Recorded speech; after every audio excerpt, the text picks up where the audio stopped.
Kushtia battalion ৪৭ BGB এর প্রাকপুর বিইউপির বিশেষ টহল দল পৃথক দুটি অভিযান পরিচালনা করে দুটি আগ্নেয়াস্ত্র, একটি ম্যাগাজিন, ৩ রাউন্ড গুলি এবং ২ জন আসামিকে আটক করেছে। বুধবার ভোররাতে বিজিবির সুনির্দিষ্ট গোয়েন্দা তথ্যের ভিত্তিতে এই অভিযান পরিচালিত হয়।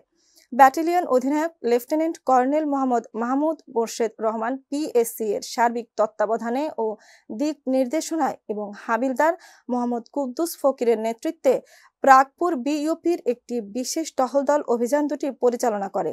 প্রথম অভিযানে ঠোটারপাড়া বিইউপির দায়িত্বপূর্ণ এলাকায় দৌলতপুর উপজেলার পাকুড়িয়া দক্ষিণ পাড়ার বাসিন্দা মোহাম্মদ মঞ্জিল সর্দারকে আটক করা হয়।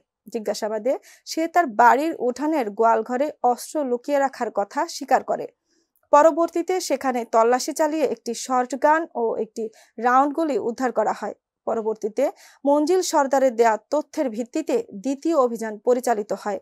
অভিযানে তার ভাতিজা মোহাম্মদ টুটুল সর্দার এর বাড়ির চাউলের ড্রামের ভেতর থেকে একটি বিদেশি পিস্তল, একটি ম্যাগাজিন এবং 2 রাউন্ড গুলি উদ্ধার করা হয়। জিজ্ঞাসাবাদে মঞ্জিল সর্দার স্বীকার করেন, তারা 2 দিন আগে জয়পুর সীমান্তবর্তী ভারতীয় এলাকা থেকে এক ভারতীয় নাগরিকের নিকট থেকে অবৈধভাবে অস্ত্রগুলো সংগ্রহ করেন। বিজিবি সূত্রে জানা গেছে, উদ্ধারকৃত অস্ত্র, গোলাবারুদ ও ম্যাগাজিনের আনুমানিক সিজার মূল্য ১,১৬,৬০০ টাকা।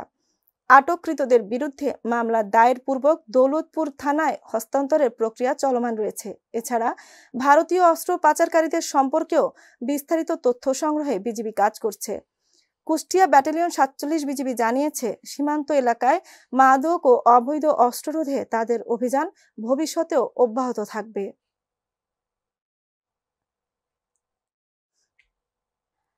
কাতারে বিরকাতুল আমিরে বাংলাদেশি মালিকানাধীন আল মদিনা মিনি হাইপার মার্কেটের উদ্বোধন করা হয়েছে। প্রতিষ্ঠানের স্বত্বাধিকারী মোহাম্মদ আলমগীর হোসেন আলীকে সাথে নিয়ে আল মদিনা মিনি হাইপার মার্কেটের উদ্বোধন করেন কাতারে নিযুক্ত বাংলাদেশের রাষ্ট্রদূত মোহাম্মদ নজরুল ইসলাম। সহকর্মী মোশাররফ হোসেন জনি জানান, অনুষ্ঠানে আরও উপস্থিত ছিলেন বাংলাদেশ দূতাবাসের ডিফেন্স উইংস ব্রিগেডিয়ার এম খায়ের উদ্দিন, দূতাবাসের লেবার কাউন্সিলর ডক্টর মাহুদুল কবির, প্রথম সচিব ও দূতালয় প্রধান মোহাম্মদ নাসির উদ্দিন।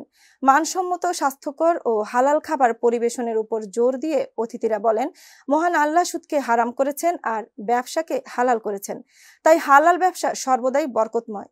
উদ্যোক্তা আরো বলেন, আল মদিনা মিনি হাইপার মার্কেটের পার্শ্ববর্তী এলাকার প্রবাসীদের একবার বন্ধু বান্ধব নিয়ে পরিদর্শন করে সুস্বাদু ও মানসম্মত খাবার উপভোগ করার আহ্বান জানান।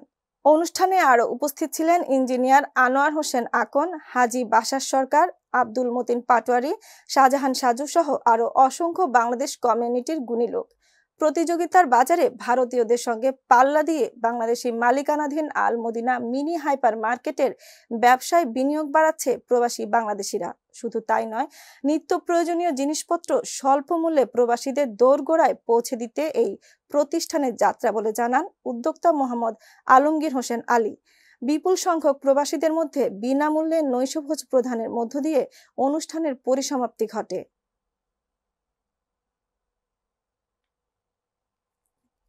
নীলফামারীর সৈয়দপুরে মঙ্গলবার বিকেলে ৫টার দিকে পৌরসভার কমিউনিটি হলরুমে সৈয়দপুর পৌরসভা ২০২৫-২৬ অর্থ বছরের ১২২,২৯,৭৪,৮৪০ টাকার বাজেট ঘোষণা করা হয়েছে। এই বাজেট আনুষ্ঠানিকভাবে ঘোষণা করেন পৌরসভার প্রশাসক সৈয়দপুর উপজেলা নির্বাহী অফিসার নুরি আলম সিদ্দিকী। এ সময় মঞ্চে উপবিষ্ট ছিলেন পৌরসভার নির্বাহী প্রকৌশলী শহীদুল ইসলাম, সৈয়দপুর উপজেলা প্রকৌশলী এম আলী রেজা রাজু, উপজেলা শিক্ষা অফিসার শফিকুল আলম, উপজেলা সমাজসেবা অফিসার নূর আলম। ঘোষিত বাজেটে বিভিন্ন খাত থেকে রাজস্ব আয় ও রাজস্ব আয়ের প্রারম্ভিক জের সহ মোট আয় দেখানো হয়েছে 41,18,54,939 টাকা। উন্নয়ন হিসাব খাতে সরকার প্রদত্ত সহায়তা মঞ্জুরি সহ অন্যান্য খাত, রাস্তা ও ড্রেন নির্মাণ, ফুটপাত ও ইলেকট্রিফিকেশন ও কেন্দ্রীয় বাস টার্মিনাল নির্মাণ সহ মোট আয় দেখানো হয়েছে ৬৮,৭০,০০,০০০ টাকা। মূলধন হিসাব খাতে গৃহীত ঋণ, প্রদত্ত কর ফেরত, বিবিধ বিনিয়োগ, আনুতোষিক তহবিল, ভবিষ্যৎ তহবিল ও ব্যাংক লভ্যাংশ থেকে মোট আয় দেখানো হয়েছে 7,65,00,000 টাকা।